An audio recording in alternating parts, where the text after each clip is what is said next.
Gospod minister, vi ste si razstavni prostor Slovenije na Expu že ogledali, kakšni so vaši vtisi?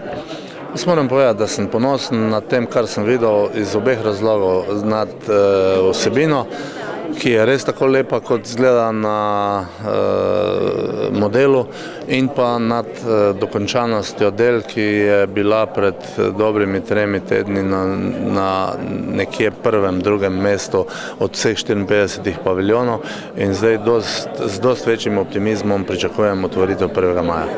Dejali ste, da nas zdaj čaka 6 mesecev trdega dela. Kako lahko Slovenija izkoristi letošnji Expo?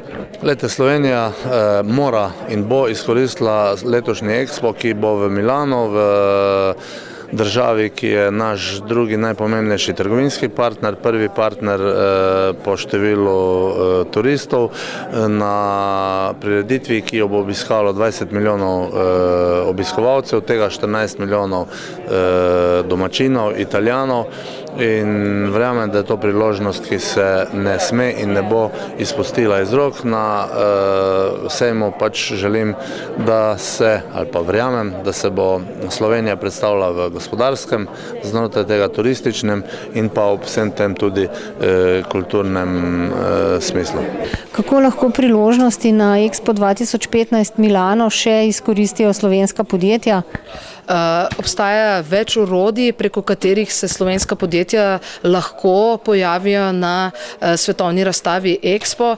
Naj omenim predvsem gospodarske delegacije, ki jih organiziramo skupaj z Gospodarsko zbornico Slovenije, gospodarske delegacije, ki jih samostojno organizira javna agencija Spirit. Potem je tukaj elektronska poslovna platforma, ki je vzpostavil organizator. Gre za izjemen nabor svetovnih podjetij in znotraj tega nabora lahko podjetja najdejo svoje partnerje, ki jih, to pa si želimo tisti, ki smo osnovali slovenski paviljon, povabijo v VIP prostor slovenskega paviljona.